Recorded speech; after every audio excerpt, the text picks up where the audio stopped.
सावन की घटा बीत गई, अब भादों की आई बारी। आओ बहनों गीत गाए और करे तीज की तैयारी। निर्जला व्रत करे कजरी तीज का पाठ, घर परिवार सदा रहेगा खुशहाल। आप सभी माताओं और बहनों को मेरी तरफ से कजरी तीज की ढेर सारी शुभकामनाएं। शिव और पार्वती का प्यार अमर हुआ, पार्वती का शिव के लिए जन्म हुआ।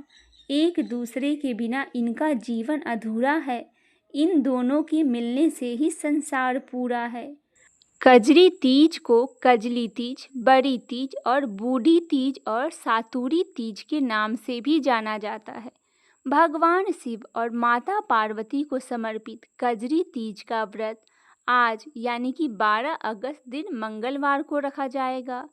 आज के दिन संकष्टी चतुर्थी का व्रत भी मनाया जाएगा। कजरी तीज पर सुहागिन महिलाएं अपने वैवाहिक जीवन में सुख समृद्धि, पति की लंबी उम्र और अच्छे स्वास्थ्य की कामना करते हुए व्रत रखती है। इस दिन महिलाएं निर्जला उपवास रखकर विधि पूर्वक शिव पार्वती की पूजा करती है। सुहागिन महिलाएं 16 श्रृंगार कर गौरी शंकर की पूजा करती है, जबकि कुंवारी कन्याएं अच्छा वर पाने की कामना से यह व्रत करती है। यह व्रत करवा चौथ की तरह शाम को चंद्रमा को अर्घ देकर खोला जाता है। आइए सुनते हैं कजरी तीज पर बहुत ही सुंदर महादेव और माता पार्वती की कथा, जो स्वयं महादेव ने माता पार्वती को सुनाया था। कहा जाता है कि स्वयं भगवान शिव ने माता पार्वती को उनके पूर्व जन्म के बारे में याद दिलाने के लिए यह कथाएं सुनाई थी। शिवजी कहते हैं, हे पार्वती, बहुत समय पहले की बात है जब तुमने हिमालय पर मुझे वर के रूप में पाने के लिए कठोर तप की थी। इस दौरान तुमने अन्न जल त्याग कर सूखे पत्ते चबाए थे। मुझे वर के रूप में पाने के लिए तुमने किसी भी मौसम की कोई परवाह नहीं की थी और तुमने निरंतर तप किया। तुम्हारी इस स्थिति को देखकर तुम्हारे पिता बहुत दुखी थे। ऐसा स्थिति में नारद जी तुम्हारे घर पधारे थे। जब तुम्हारे पिता ने नारद जी से उनके आगमन का कारण पूछा तो नारद जी बोले, हे गिरिराज, मैं भगवान विष्णु के भेजने पर आया हूँ। आपकी कन्या की घोर तपस्या से प्रसन्न होकर वह उससे विवाह करना चाहते हैं। इस बारे में मैं आपकी राय जानना चाहता हूँ। नारद जी की बात सुनकर पर्वतराज अति प्रसन्नता के साथ बोले, हे नारद जी, यदि स्वयं भगवान विष्णु मेरी कन्या से विवाह करना चाहते हैं तो इससे बड़ी कोई बात नहीं हो सकती। मैं इस विवाह के लिए तैयार हूँ। इसके बाद तुम्हारे पिता की स्वीकृति पाकर नारद जी विष्णु जी के पास गए और यह शुभ समाचार सुनाया।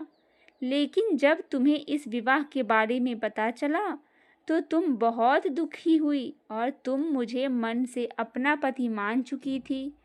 तुमने अपने व्याकुल मन की बात अपनी सहेली को बताई। तुम्हारी सहेली से सुझाव दिया कि वह तुम्हें एक घनघोर वन में ले जाकर छुपा देगी। वहां रहकर तुम शिवजी को प्राप्त करने की साधना करना। इसके बाद तुम्हारे पिता तुम्हें घर में ना पाकर बड़े चिंतित और दुखी हुए। वे सोचने लगे कि यदि विष्णु जी बारात लेकर आ गए और तुम घर पर ना मिली तो क्या होगा। उन्होंने तुम्हारी खोज में धरती पाताल एक करवा दी, लेकिन तुम ना मिली। तुम वन में एक गुफा के भीतर मेरी आराधना में लीन थी। भाद्रपद तृतीया शुक्ल को तुमने रेत से एक शिवलिंग का निर्माण कर मेरी आराधना की, जिससे प्रसन्न होकर मैंने तुम्हारी मनोकामना पूर्ण की। इसके बाद तुमने अपने पिता से कहा कि पिताजी, मैंने अपने जीवन का लंबा समय भगवान शिव की तपस्या में बिताया है और भगवान शिव ने मेरी तपस्या से प्रसन्न होकर मुझे स्वीकार भी कर लिया है। अब मैं एक ही शर्त पर चलूंगी कि आप मेरा विवाह भगवान शिव के साथ ही करेंगे। पर्वतराज ने तुम्हारी इच्छा स्वीकार कर ली और तुम्हें घर वापस ले गए। कुछ समय बाद उन्होंने पूरे विधि विधान से हमारा विवाह किया। भगवान शिव ने इसके बाद कहा कि हे पार्वती, तृतीया को तुमने मेरी आराधना करके जो व्रत किया था, उसी परिणाम के स्वरूप हम दोनों का विवाह संभव हो गया था। इस व्रत का महत्व यह है कि मैं इस व्रत को पूर्ण निष्ठा से करने वाले प्रत्येक स्त्री को मनोवांछित फल देता हूँ। भगवान शिव ने पार्वती जी से कहा, इस व्रत को जो स्त्री पूर्ण श्रद्धा से करेंगी उसे तुम्हारी तरह अचल सुहाग की प्राप्ति होगी। आइए सुनते हैं शिव पार्वती विवाह की संपूर्ण कथा। ब्रह्मा जी कहते हैं, हे नारद, पर्वतराज हिमाचल ने पत्नी मैना सहित कन्यादान का कार्य आरंभ किया। उस समय वस्त्राभूषण से विभूषित महाभाग मैना सोने का कलश लिए पति हिमवान के दाहिने भाग में बैठी। तत्पश्चात पुरोहित सहित हर्ष से भरे हुए शैलराज ने पाद आदि के द्वारा वर का पूजन करके वस्त्र, चंदन और आभूषणों के द्वारा उनका वरण किया। इसके बाद हिमालय ने ब्राह्मणों को कहा, आप लोग अतिथि आदि के कीर्तन पूर्वक कन्यादान के संकल्प वाक्य का प्रयोग बोले। उसके लिए अवसर आ गया है। वे सत्र द्विज श्रेष्ठ काल के ज्ञाता थे, अतः तथा अस्तु कहकर वे सब बड़ी प्रसन्नता के साथ अतिथि आदि का कीर्तन करने लगे। तदंतर सुंदर लीला करने वाले परमेश्वर शंभु के द्वारा मन ही मन प्रेरित हो हिमाचल ने प्रसन्नता पूर्वक हंसकर उनसे कहा, शंभु, आप अपने गोत्र का परिचय दे, प्रवर, कुल, नाम, वेद और शाखा का प्रतिपादन करें। अब अधिक समय न बिताएं। हिमाचल की यह बात सुनकर भगवान शंकर स्वमुख होकर भी विमुख हो गए, असोचनीय होकर भी तत्काल सोचनीय अवस्था में पड़ गए। उस समय श्रेष्ठ देवताओं, मुनियों, गंधर्वों, यक्षों और सिद्धों ने देखा कि भगवान शिव के मुख से कोई उत्तर नहीं निकल रहा है। नारद यह देखकर तुम हंसने लगे और महेश्वर का मन ही मन स्मरण करके गिरिराज से बोले। नारद ने कहा, पर्वतराज, तुम मूढ़ता के वशीभूत होकर कुछ भी नहीं जानते। महेश्वर से क्या कहना चाहिए और क्या नहीं, इसका तुम्हें पता नहीं है। वास्तव में तुम बड़े मही मूर्ख हो। तुमने इस समय साक्षात हर से उनका गोत्र पूछा है, उसे बताने के लिए उन्हें प्रेरित किया है। तुम्हारी यह बात अत्यंत उपहासजनक है। पर्वतराज, इनके गोत्र, कुल और नाम का तो विष्णु और ब्रह्मा आदि को भी नहीं पता, फिर दूसरों की क्या चर्चा है। शैलराज, जिनके एक दिन में करोड़ों ब्रह्माओं का लय होता है, उन्हीं भगवान शंकर को तुमने आज काली के तपोबल से प्रत्यक्ष देखा है। इनका कोई रूप नहीं है। ये प्राकृतिक से परे निर्गुण परब्रह्म परमात्मा है, निराकार निर्विकार मायाधीश है, साथ ही अपने भक्तों के प्रति बड़े दयालु है। भक्तों की इच्छा से ही ये निर्गुण से सगुण हो जाते हैं, निराकार होते हुए भी सुंदर शरीर धारण कर लेते हैं और अनामा होकर भी बहुत से नाम वाले हो जाते हैं। ये गोत्रहीन होकर भी उत्तम गोत्र वाले, कुलहीन होकर भी कुलीन हैं। पार्वती की तपस्या से ही ये आज तुम्हारे जमाता बन गए हैं, इसमें संशय नहीं है। गिरिश्रेष्ठ, इन लीला विहार परमेश्वर ने चराचर जगत का मोह में डाल रखा है। कोई कितना ही बुद्धिमान क्यों न हो, वह भगवान शिव को अच्छी तरह नहीं जानता। ब्रह्मा जी कहते हैं, मुने, ऐसा कहकर शिव की इच्छा से कार्य करने वाले तुच्छ ज्ञानी देवर्षि ने शैलराज को अपनी वाणी से हर्ष प्रदान करते हुए फिर इस प्रकार उत्तर दिया। नारद बोले, शिवा को जन्म देने वाले तात महाशैल, मेरी बात सुनो और उसे सुनकर अपनी पुत्री शंकर जी के हाथ में दे दो। लीला पूर्वक रूप धारण करने वाले सगुण महेश्वर का गोत्र और कुल केवल नाद ही है। इस बात को अच्छी तरह समझ लो। शिव नादमय है और नाद शिवमय है। सर्वदा यह सत्य है। नाद और शिव, इन दोनों में कोई अंतर नहीं है। शैलेंद्र, सृष्टि के समय सबसे पहले लीला के लिए सगुण रूप धारण करने वाले शिव से नाद ही प्रकट हुआ था। अतः वह सबसे उत्कृष्ट है। हिमालय इसीलिए मन ही मन सर्वेश्वर शंकर को प्रेरित हो मैंने आज अभी वीणा बजाना आरंभ कर दिया है। ब्रह्मा जी कहते हैं, मुने तुम्हारी यह बात सुनकर गिरिराज हिमालय को संतोष प्राप्त हुआ और उनके मन का सारा विस्मय जाता रहा। तदंतर श्री विष्णु आदि देवता तथा मुनि सबके सब विस्मय रहित हो नारद को साधुवाद देने लगे। महेश्वर की गंभीरता जानकर सभी विद्वान आश्चर्यचकित हो बड़ी प्रसन्नता के साथ परस्पर बोले, अहो जिनकी आज्ञा से इस विशाल जगत को प्रकाश्य हुआ है, जो परात्पर आत्मबोध स्वरूप स्वतंत्र लीला करने वाले तथा उत्तम भाव से ही जानने योग्य है, उन त्रिलोकीनाथ भगवान शंभु का आज हम लोग ने भली भांति दर्शन किया है। उसके बाद हिमालय ने विधि के द्वारा प्रेरित हो भगवान शिव को अपनी कन्या का दान कर दिया। कन्यादान करते समय वे बोले, परमेश्वर मैं अपनी यह कन्या आपको देता हूँ, आप इसे अपनी पत्नी बनाने के लिए ग्रहण करें। सर्वेश्वर इस कन्यादान से आप संतुष्ट हो। इस मंत्र का उच्चारण करके हिमाचल ने अपनी पुत्री त्रिलोक जननी पार्वती को उन महान देवता रुद्र के हाथ में दे दिया। इस प्रकार शिवा का हाथ शिव के हाथ में रखकर शैलराज मन ही मन बड़े प्रसन्न हुए और उस समय वे अपने मनोरथ के महासागर को पार कर गए। परमेश्वर महादेव जी ने प्रसन्न होकर वेद मंत्र के उच्चारण पूर्वक गिरिराज के कर कमल को शीघ्र अपने हाथों में ले लिया और बोले, मुने लोकाचार के पालन की आवश्यकता को देखते हुए उन भगवान शंकर ने पृथ्वी का स्पर्श करके को दाता इत्यादि रूप से काम संबंधी मंत्र का पाठ किया। उस समय वहाँ सब ओर महान आनंददायक महोत्सव होने लगा। पृथ्वी पर, अंतरिक्ष में तथा स्वर्ग में भी जय जयकार का शब्द गूंजने लगा।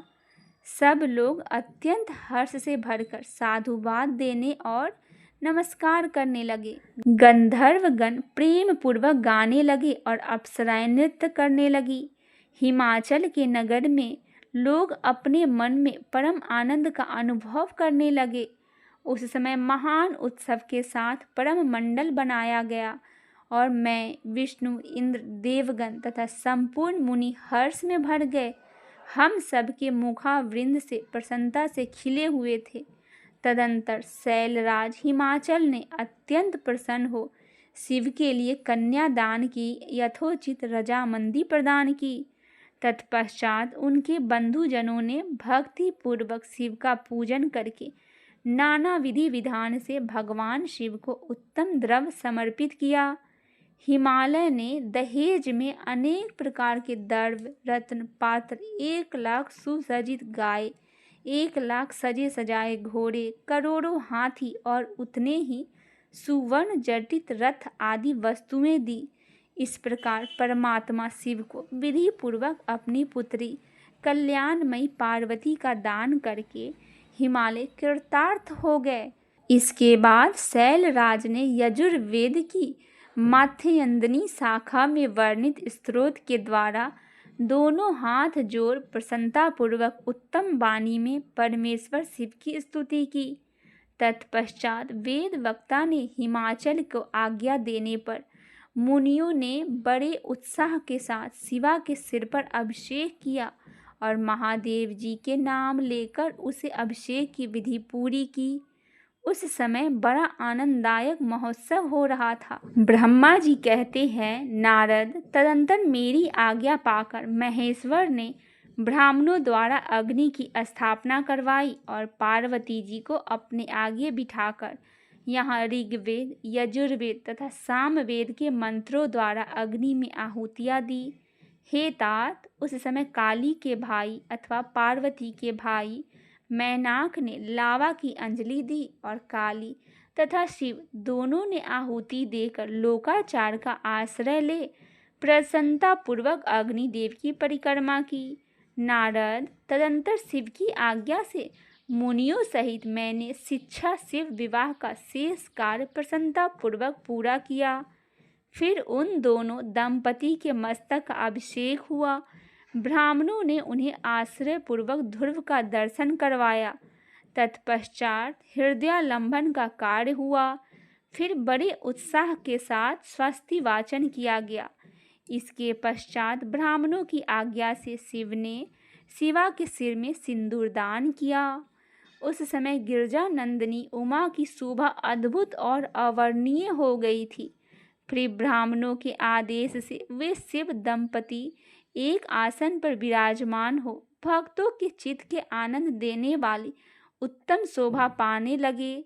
मुने तदंतर अद्भुत लीला करने वाले उन नव दंपति ने मेरी आज्ञा पाकर अपने स्थान पर आकर शस्त्र प्राशन किया। इस प्रकार विधि पूर्वक उस वैवाहिक यज्ञ के पूर्ण हो जाने पर शिव ने मुझे लोकास्त्रष्टा ब्रह्मा को पूर्ण पात्र दान किया। फिर शंभु ने आचार्य को गौदान किया। मंगलदायक जो बड़े बड़े दान बताए गए हैं वे भी सहर्ष संपन्न किया। तत्पश्चात उन्होंने बहुत से ब्राह्मणों को पृथक पृथक 100 सुवर्ण मुद्राएं दी, करोड़ों रत्न दान किए और अनेक प्रकार के द्रव्य बांटे। उस समय सब देवता तथा दूसरे दूसरे चराचर जीव मन में बड़े प्रसन्न हुए और जोर जोर से जय जयकार की ध्वनि होने लगी। सब ओर मांगलिक शब्द और गीत होने लगा। वादों की मनोहर ध्वनि सबको आनंद बढ़ाने लगी। इसके पश्चात श्री विष्णु, मैं, देवता, ऋषि तथा अन्य सब लोग गिरिराज से आज्ञा ले बड़ी प्रसन्नता के साथ शीघ्र ही अपने अपने डेरे में चले गए। उस समय हिमालय नगर की स्त्रियां आनंद मगन होकर शिव और पार्वती को लेकर कोहबर में गई। वहां उन सब ने आदर पूर्वक वर वधू से लोकाचार का संपादन करवाया। उस समय सब और परमानंददायक महान उत्साह छा रहा था।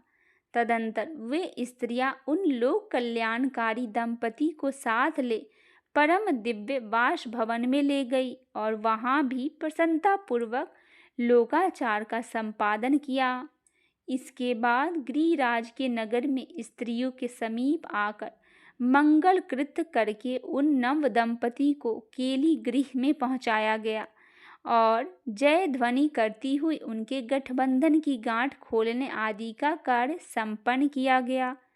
उस समय उन नूतन दंपति को देखने के लिए 16 दिव्य नारियां बड़े आदर के साथ शीघ्रता पूर्वक वहां आई। उनके नाम इस प्रकार है: सरस्वती, लक्ष्मी, सावित्री, गंगा, आदिति, सची, लोपामुद्रा, अरुंधति, अहिल्या, तुलसी, स्वाहा, रोहिणी, पृथ्वी, सातरूपा, संज्ञा तथा रति। ये देवंगनाएं तथा मनोहारिणी देवकन्या, नागकन्या और मुनि कन्या भी वहां आ पहुंची। वहां जितनी स्त्रियां उपस्थित थी उन सब की गणना करने में कौन समर्थ है।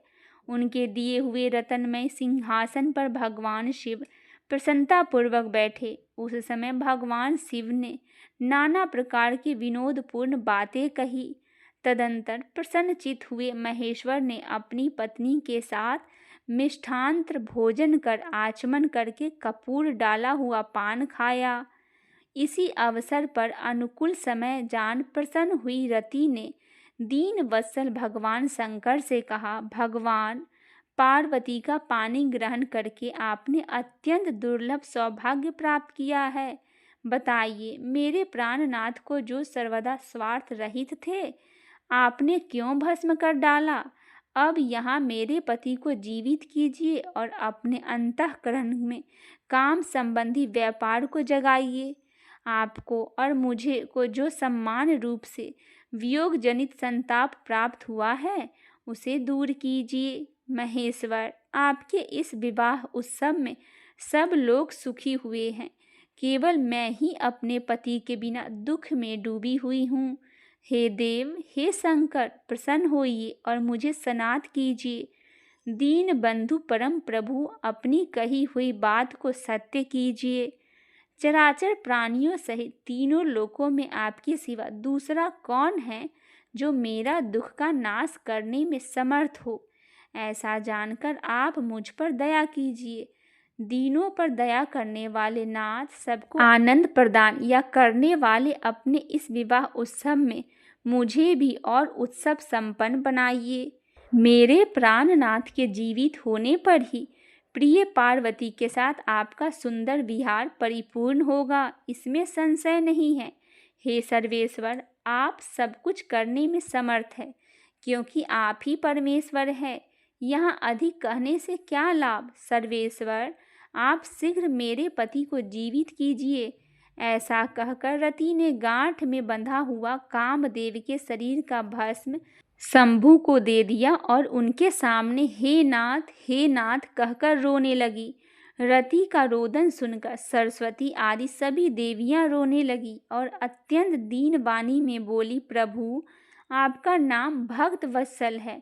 आप दीन बंधु और दया के सागर है, अतः काम को जीवन दान दीजिए और रति को उत्साहित कीजिए और आपका नमस्कार है। ब्रह्मा जी कहते हैं, नारद, उन सब की यह बात सुनकर महेश्वर प्रसन्न हो गए और उन करुणा सागर प्रभु ने तत्काल ही रति पर कृपा की। भगवान शूलपाणी की अमृतमय दृष्टि पड़ते ही पहले जैसे रूप वेश से युक्त अद्भुत मूर्तिधारी सुंदर कामदेव उस भस्म से प्रकट हो गया और अपने पति को वैसे ही रूप, आकृति, मंद मुस्कान और धनुष बाण से युक्त देख रति ने महेश्वर को प्रणाम किया। वह कृतार्थ हो गई। उसने प्राणनाथ की प्राप्ति कराने वाले शिव को प्रणाम किया। अपने जीवित पति के साथ हाथ जोड़कर बारंबार स्तवन किया। पत्नी सहित काम की हुई स्तुति को सुनकर भगवान शंकर अत्यंत प्रसन्न हुए और इस प्रकार बोले। शंकर ने कहा, मनोभाव, पत्नी सहित तुमने जो स्तुति की है उससे मैं बहुत प्रसन्न हूँ। स्वयं प्रकट होने वाले काम, तुम वर मांगो, मैं तुम्हें मनोवांछित वस्तु दूंगा। शंभु का यह वचन सुनकर कामदेव महान आनंद से मगन हो गए। कामदेव ने कहा, देवादिदेव महादेव, करुणा सागर प्रभु, यदि आप मुझ पर प्रसन्न हैं तो मेरे पर आनंददायक प्रभु होइए और पूर्व काल में मैंने जो अपराध किया था उसे क्षमा कीजिए। स्वजनों के प्रति परम प्रेम और अपने चरणों की भक्ति दीजिए। कामदेव का यह वचन सुनकर परमेश्वर शिव प्रसन्न हो बोले, बहुत अच्छा। इसके बाद उन करुणानिधि ने हंसकर कहा, महामते कामदेव, मैं तुम पर प्रसन्न हूँ। तुम अपने मन से भय को निकाल दो, भगवान विष्णु के पास जाओ और इस घर से बाहर ही रहो। तदंतर काम शिवजी को प्रणाम करके बाहर आ गया। विष्णु आदि देवताओं ने उसे आशीर्वाद दिया और इसके बाद भगवान शंकर ने उसे वाम भवन में पार्वती को बाएं बिठाकर मिष्ठान भोजन कराया और पार्वती ने भी प्रसन्नता पूर्वक उनका मुंह मीठा किया। तदंतर वहां लोकाचार का पालन करते हुए आवश्यक कृत्य करके मैना और हिमवान की आज्ञा ले भगवान शिव जलवासी में चले गए। मुने, उस समय महान उत्सव हुआ और वेद मंत्रों की ध्वनि होने लगी। चारों प्रकार के बाजे बजने लगे। जलवासों में अपने स्थान पर पहुंचकर शिव ने मुनियों को प्रणाम किया। श्री हरि को मुझे भी मस्तक झुकाया। फिर सब देवता आदि ने उनकी वंदना की। उस समय वहां जय जयकार, नमस्कार तथा समस्त विघ्नों का विनाश करने वाली शुभदायिनी वेद ध्वनि भी होने लगी। इसके बाद मैंने, भगवान विष्णु ने तथा इंद्र, ऋषि और सिद्ध आदि ने भी शंकर जी की स्तुति की। इस प्रकार यह कथा यहीं पे समाप्त होती है। बोले महादेव संग माता पार्वती की जय हो।